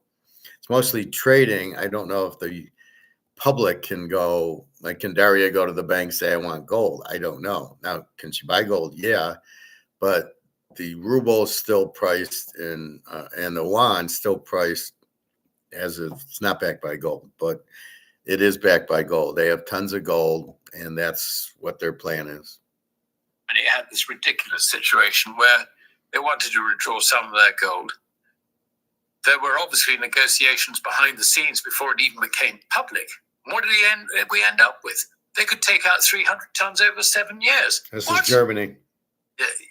You know, it's quite clear the gold isn't there. So that's the first thing they'd have to disprove. That was what Germany wanted, their 700 tons of gold from the central bank in New York before Die Hard 3. And then they went to get it and they said, you can only have 300 tons and it's going to take you 7 years. So that's what he's saying, is to prove there is no gold. Well, why would it, if you're holding my gold, give me my gold. It should take 5 days, 6 days, we'll go load it on a plane and we'll ship it to you. But they couldn't do that. 7 years? What do you mean 7 years? Oh, well, we don't have any. And well, it'll take us 7 years to buy as much as you need to give you back the gold that really isn't, we don't have your gold anymore. We've sold it. You can't trust the U.S. They're the biggest bunch of Madoffs in the world. The bankers are so corrupt and so illegal. It's insanity. If you want to trust the bank, you're out of your fucking mind. My allegation that the gold is not there. So that's the first problem. The second problem is that they would have to cut public spending right back and run a real budget surplus with a long-term objective of reducing government's involvement in the underlying economy. Chances of that? Zero. Absolute zero. So in other words, unless we get this big turnaround, of the two alternatives, the currency either attaches itself to gold or it goes to zero. It goes to zero. And I think the point about this war against Iran is that the timescale has been foreshortened very, very considerably. Could be a year or two, that's all. And the other interesting thing, and this is why this yuan situation is so important, we're just seeing the death of the petrodollar. That's now dead. It's been dead for a while. Killed off by America, goodness sake. Replaced by the yuan.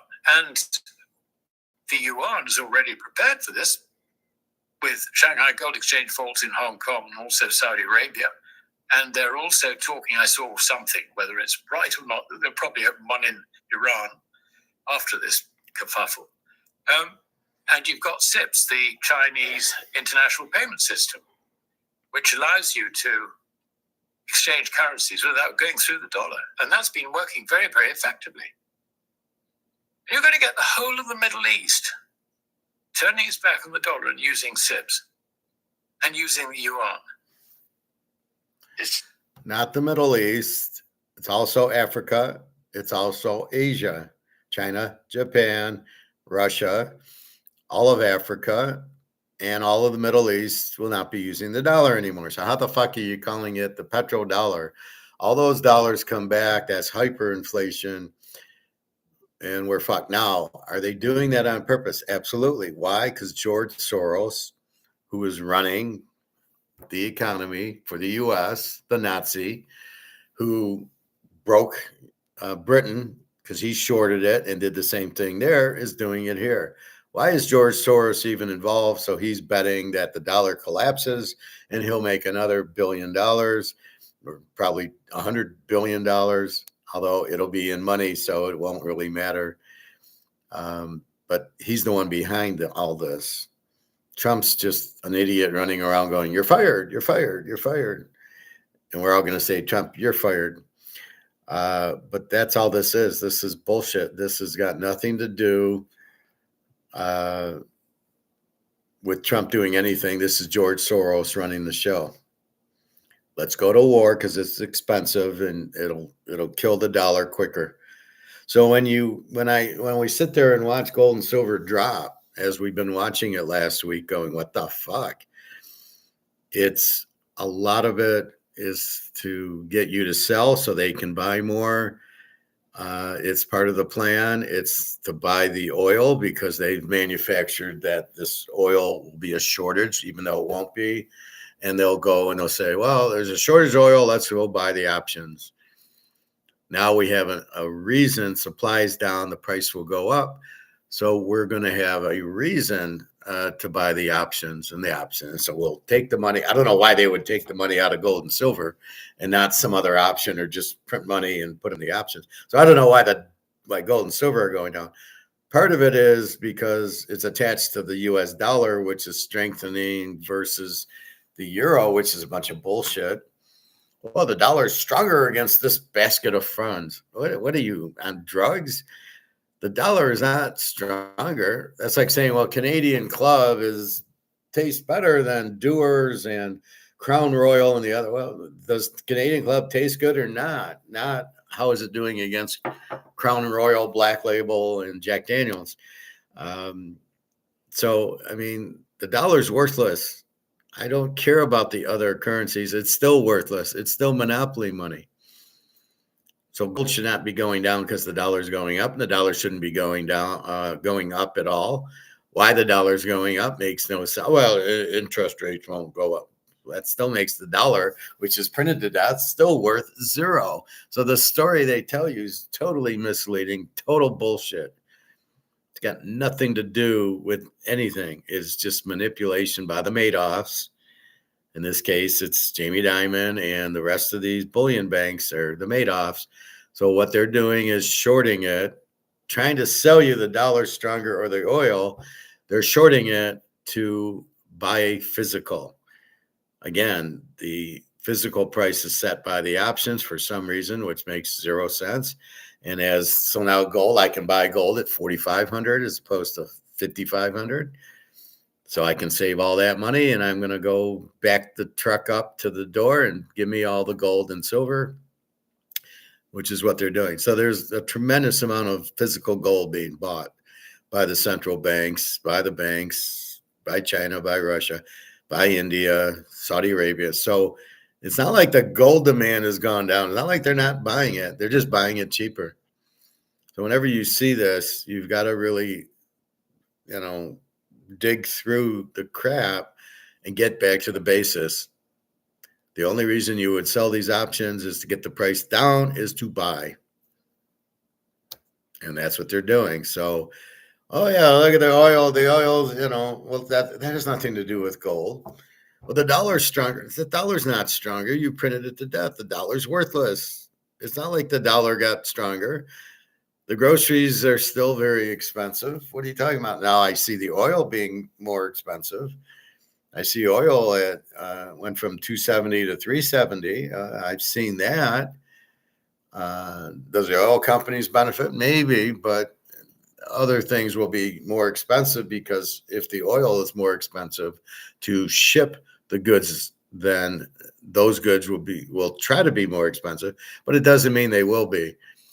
Because again, as we've seen, you can't just raise if your cost goes up, doesn't mean you can raise prices. Because it's us who determines if you can raise them or not. And so you're going to have the stock market crash because these companies are they're all going to go out because they're going to try to push the price up because their costs went up. And as we know, it doesn't work that way. You cannot just mark, you can't just mark a steak, $40 for a steak. You can try. I was looking at steaks yesterday, and I saw most of them like $20 a pound, and I said, fuck off. Even my roast was like $9 a pound, and they had these big roasts out there. It was like 3.5 pounds. Would have cost me $35. And I'm not interested. Used to be the same price as the burger. They were like $7 a pound. The burgers are $7. So if I got a 3-pound steak roast, it would be like a 3 pounds of burgers. But this was like $10, and the hamburgers you can get for like $8. So there's a little bit of difference there. But wait for a sale on the roast. But to me, it's the same thing. 3 pounds of hamburger or roast, that's 3 pounds. It's all 3 pounds of meat, right? It's just easier because I can cook. But then the problem is I don't want to eat 3 pounds of meat in a few days. That's where my feet start hurting, right? So that's why if I get hamburger now, I tend to get a 2-pounder or 2 2-pounders or 2 and 1. So I can make 2 pounds of hamburger, which doesn't hurt my feet, and then have a few 1-pounders, which I just did, and I made a 2-pounder there. But the roast is going to be 3.5 pounds, and it's just me, and I'm going to be eating meat for a week to eat 3.5 pounds of it. So I don't really want it. I'd want like a 2.5 pound roast at $8, $9 a pound. It used to be like 6, 7. Now it's a little bit more. But again, you cannot make the roast $30 a pound and sell it. Well, my cost went up. That doesn't matter. The market determines if you can do it or not your cost. And these companies will go out of business because they won't be able to, if it costs me 20 and I can sell it for 15, I'm out of business. I need it to cost me 10 and sell it for 15. But if it's 20, I got to sell for 25. Ain't nobody home. There's nobody at 25. We're down here at 10. Your costs went up. You're fucked. You go out of business. There's nobody to sell it to here. So you're going to have to lower your price. And that's it. So the ribs are going to be a little more expensive. My chicken should be okay. I don't think I'm still seeing chicken. I bought some today. It was $2.59 a pound for breast. So, that's fine. It's still $2.50. That's the thing with chicken, right? Chicken's $2.59 a pound and steaks are like $18 a pound. Well, it's an easy decision. How much steak are you going to eat anyway? So you might get one steak on a Saturday, but chicken, I can make five of those breasts in that family pack and cut them up and cook them up, and I'm eating chicken the whole week. All right, let's see what Alligator is talking about now. And if you look at the quantity of dollars held by foreigners, on the U.S. Treasury's own tick figures, 30 something trillion. like 44 trillion last time I looked, of which roughly half is invested in equities, which I have to say is a speculative investment. And as soon as the equity market turns south, what happens to that? It's out. Quite simple. Turns out the government tracks a lot of data, and it's scattered all. What happens to that? It's out. Quite simple. Not only that, but what we are seeing is with higher inflation taking off over particularly the second half of this year, you're going to see bond yields rising very significantly. We now I understand that you've just crossed the 39 trillion government debt barrier. 39 trillion. It's unfundable now. It really is. The only way which can be funded is basically cash for cash. In other words, what the Fed would be doing it would be pumping out cash and pumping up bank reserves to put currency into the economy. And it'd be financing it off short-term USD Treasury debt. Cash for cash. It's called money printing. And this is going to be huge. Because as you get higher interest rates, all the zombie companies fall over. The banking system, in part, gets into real difficulties, particularly where they've funded private equity, if you like, and shadow banking, which is already going sour, as we've seen with with various funds, not prepared to meet withdrawals. The sort of private credit funds. So, what more do you want to know? It's all going to fall over. And the foreigners are going to try and get the hell out of the dollar, and the dollar will go down. And will it last 2 years? It's interesting, Christian. If you look at what happened in the post First World War years in Germany, when the Reichsmark lost all its purchasing power between 1918, get the century right, 1918 and 1923, the similarities, it's different circumstances and, different triggers and all the rest of it, but the circumstances are so similar in terms of the politics. It's the politics that will run the currency into the ground, not economics. Not economics. There's, even though this, the macroeconomic analysis is faulted and all the rest of it, it is actually a non-science. Replaced classical economics, which had a better idea, I mean, when you look at Germany in 1918 to 1923, the economists in those days had a better grasp of economics than the economists today. But just look at people like Paul Krugman and Stiglitz, I think, in an earlier time. Well, those guys are Keynesians, so he doesn't quite get it. And you can't replace classical economics. That's Austrian economics. That's not replaceable. Keynesian is bullshit. It's not real. So you got to be careful who you're listening to, if they're a Keynesian or an Austrian. The Keynesians are macroeconomics, which doesn't even exist. It's just made up. And what you have is he's wrong about the policy. It is the economics. It's you've printed too much dollars, it makes it worthless. That is economics. I don't know what he's talking about there, but the policy, they're going to have to keep printing because they got to pay for things because the government's too big. You got the interest on the debt, the government employees, the Social Security, Medicare, and of course we got to give money to the military complex because God forbid they don't get their $1 trillion to do nothing. So it's really a joke. But no, it's the money printing that's killing the money. It makes it monopoly money, which makes it worthless. Again, alligators is a little not too sure. I reckon that Venezuela, and this was under Chavez, should stimulate its economy. He thought it was a good policy. Well, we know what's happened there. The currency's it's gone into hyperinflation.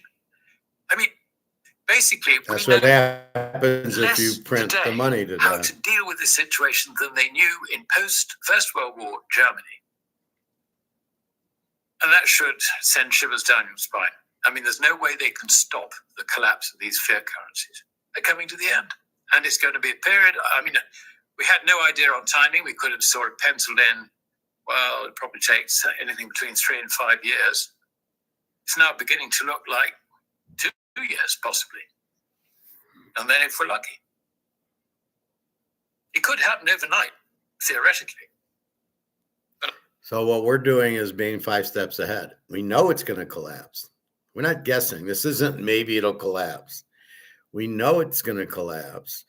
We know the lifeboat's gold and silver. So we have prepared by buying our gold and silver now or in the last 5 years. So we're all set. Now when it happens, everybody, I didn't know Madoff was a Ponzi scheme. Well, we know what's going to happen, and we're taking the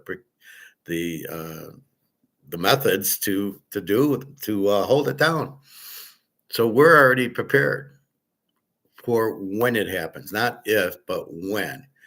You guys asked me for a date. You can't give a date. It's when nobody. Well, okay, what's value? Why is this? So I say this a lot. I can get $100 for this because there's demand for it. If there's no demand, it's worthless, right? So when there's no demand for this, it's worthless. And when there's no demand for this, it's worthless. That's the trigger. When there's no demand, when nobody wants it, it's gone. And what's going to happen is everybody's going to run to gold and silver because they know that's real money because you can't print it. So the supply is going to stay low, which will hold its value. And that's really what you're looking for.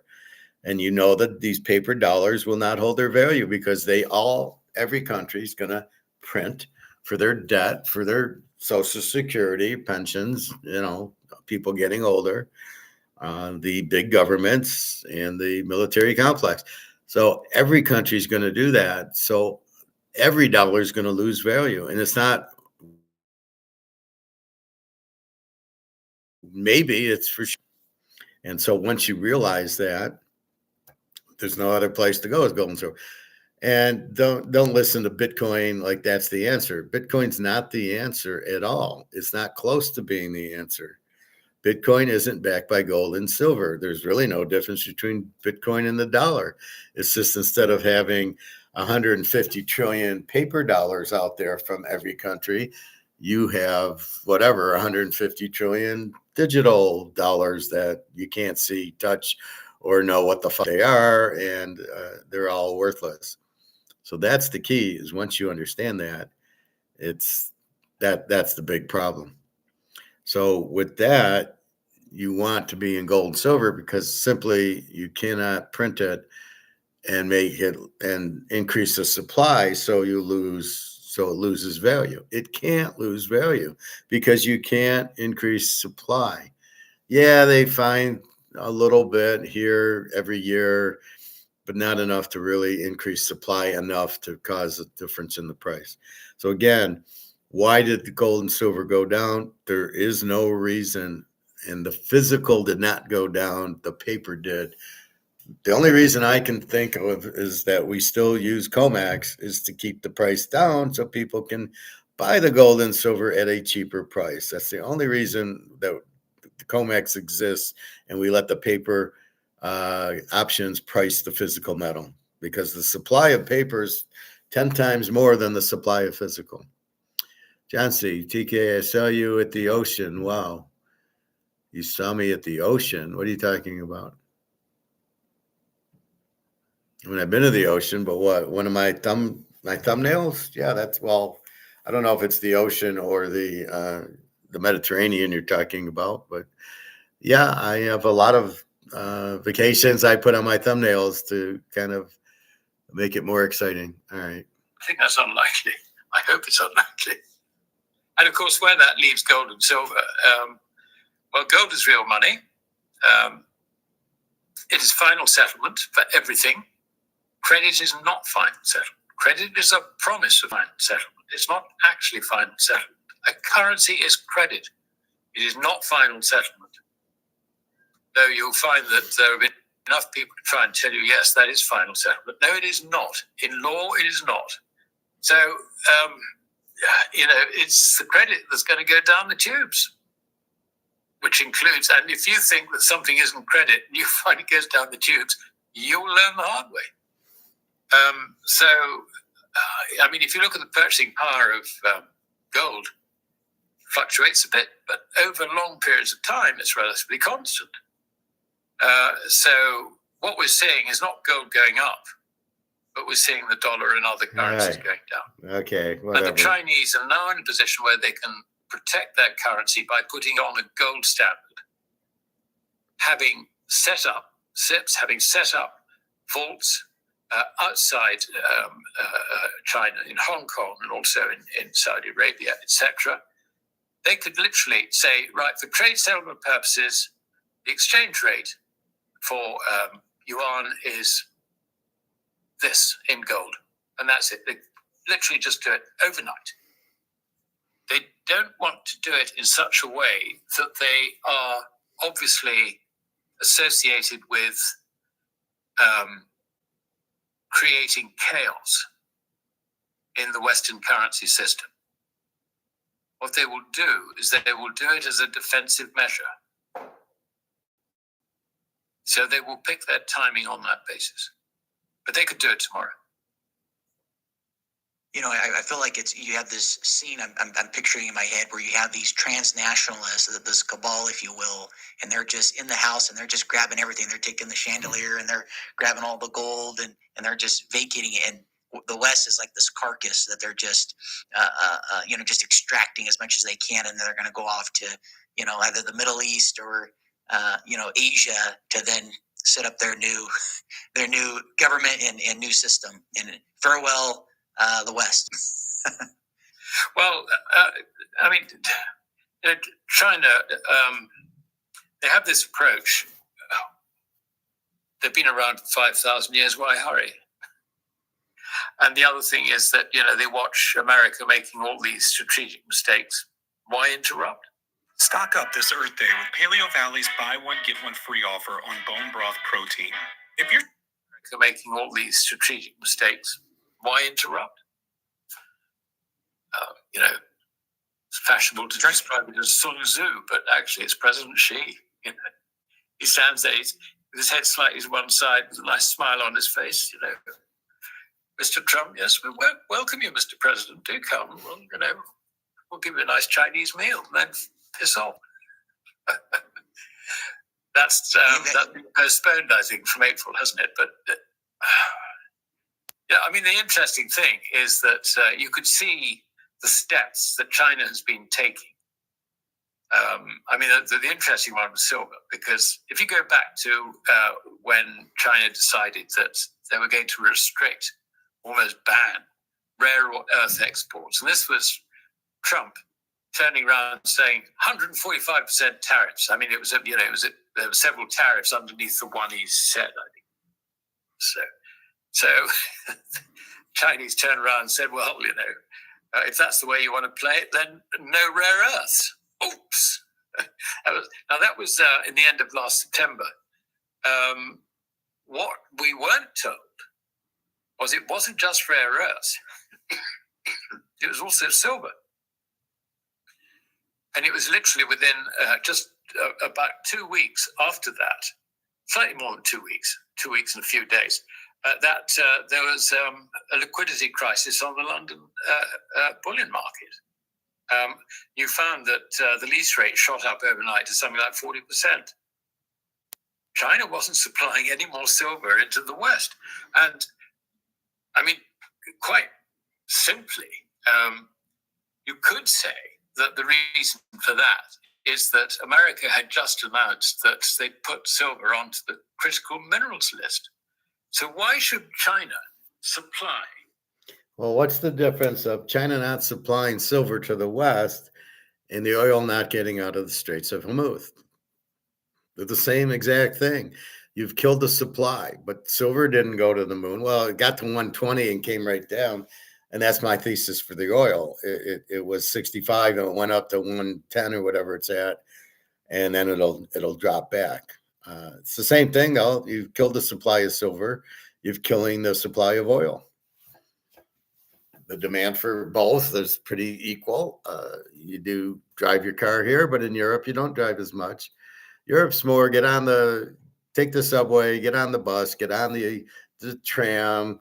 And it's very cheap, and they drive you around, so you can easily, like in Switzerland, I was in Geneva, and you could very easily go from the hotel downtown in a $2 or €2 like bus tram type of thing, and that's the difference. That's what you do. So you don't really need a car there. So you don't in Europe, you don't need that. I showed you pictures of Amsterdam. You just take a bike, you rent a bike. The need for gas is really not that strong. So anyway, keep that in mind. Anyway, I think that's it. I think we got from Alligator as far as the petrodollar. The petrodollar is gone. It's been gone for like a year or two, where they started taking yuan for oil in Saudi. It's all about buying oil from Saudi Arabia also, not Iran or Russia or any of these other countries. So I really don't know why he's saying it's done. It's been done for a while. And I think that's it. And this war, again, it's a Ponzi scheme to make it look like, the supply of oil, there's too much incentive to sell the oil to make money, because that's all these Middle Eastern countries have is oil. It's their desert, they're oil, so they need to sell it. So who knows what's really going on.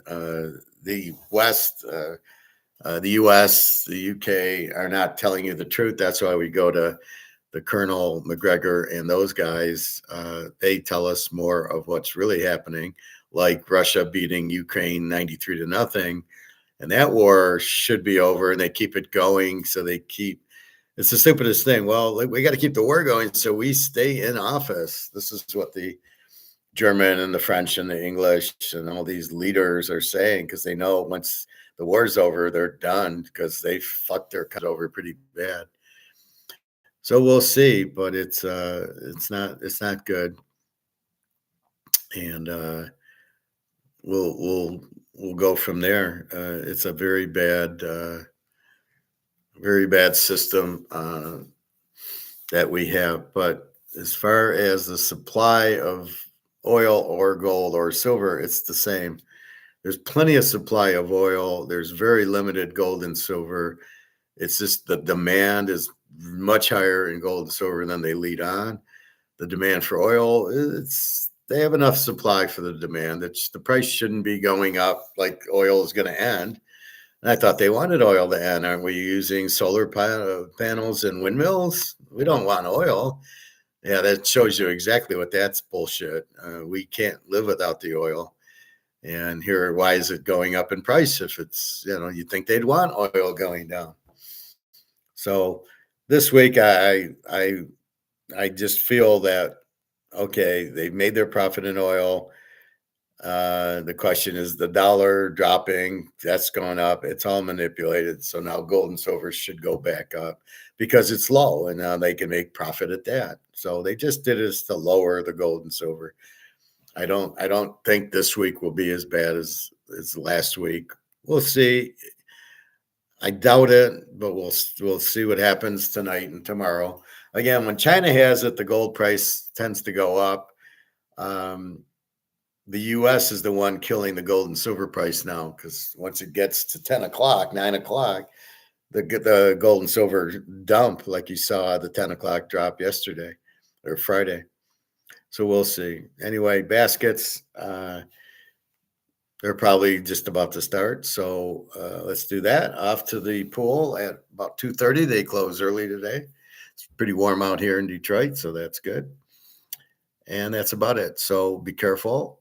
Do not sell your gold and silver for paper monopoly money unless you are needing it. Like I need it when I move. I'll need a little bit. I might sell 1 ounce, but only to have the money for the move and everything and other things because I don't want to. I really don't want to sell any gold or silver at these low prices. At 10 grand, I might sell an ounce. And silver, when it hits 1,000, I might sell 10 ounces, maybe if I need to. But the plan is to sell very little, let the price go up, let the dollar collapse, and then go buy a nice house in a nice island somewhere and earn, instead of earning 20% on a beach, we'll be earning 10,000% on a beach. All right. But I think that's it. We'll see what happens. And again, so the baskets, football, really not much new. Joe Green did not die. John C. And this AI, I would run from it. I think it's a Ponzi scheme. I would run very fast from it. I don't like it. It makes you not think, right? Oh, I'll just ask AI what to do. We had the prophet say, oh, I'm going to use AI to pick the score of the New England game. And you're sitting there. So he doesn't want to do the effort to actually pick the game. He wants AI to do it for him. And this is the problem with everything. You're going to have AI do everything for you. And all AI does, I showed you Teaser King, is just that, oh, he handicaps. Well, you could go to my site and see that. So AI, what does AI really do? It doesn't do anything. It just takes data and spits it out.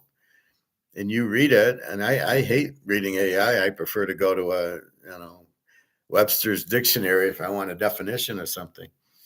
So got to be very careful with that. So be careful of AI. Do not trust it. Do not be an idiot. You need to concentrate. Watch some Netflix. Watch your DVDs. Watch something where there's not a break every 10 minutes of 6 commercials. It's hard watching a football game with all the breaks. Basketball, every 4 minutes, there's a break in the college. The pros, I don't know. I very rarely watch. I don't think I'll watch tonight. Maybe I will, but I don't know any of the players and the games. The game is really too boring to watch. They just do, and then they shoot a 3-point shot. It's not watchable. So anyway, understand that. So buy your gold, buy your silver. Do not sell any. You do not. These are not worth anything. So you've got to understand that if prices are going up, it's because these aren't worth anything. And so it takes more of these to buy it. That's the true meaning of the inflation, is the dollars being inflated, losing value. So you need more of them. Where it cost you $5 for Orioles, now costs you $10 for Orioles because the dollar isn't worth anything. So that's the problem. Gold's a different animal. Gold is because of demand, the price is going up. Not that, oh, it's the dollar going down, not gold going up. No, in fact, it is gold going up. The demand for gold raises the price, just like any other commodity, supply and demand. If there's low supply and high demand, the price goes up. That is not inflation. So it's not that the dollar's worth less, it's that the demand for the gold is far outweighing the supply. So keep that in mind. Enjoy your day. www.teaserking.com. Let's see what happens tonight about 6:30, 7 o'clock. The Chinese start buying the gold and silver. Let's see where that goes. And hopefully, I think it's got to go up. It's not, it's just down too much to not people see it and go, I'm going to buy it. Now, they might be buying physical still, and that could keep the price down so they can buy more physical. But I think you're going to, okay, it's just about all bought. Let's let the price run. So we're waiting for that. But these prices are extremely low, and I would not panic with them. They will go up. All right. So anyway, boys, have a good day. Good luck on the baskets if you're betting, if you're playing poker. Again, if it's a big bet, he's probably bluffing because he wants to show strength to get you to fold. The bet of the bluff is to get you to fold, not, oh, I got a great hand. Because if he had a great hand, he wouldn't be making that big of a bet. He'd want you to call. That's just logic, right? Anyway, that's about it. So have a wonderful day. Enjoy. It's Sunday. www.teaserking.com. All right. Take care, everybody. Enjoy your day. Buy your gold and silver and don't sell any now. And don't be afraid of this low price. It'll come back.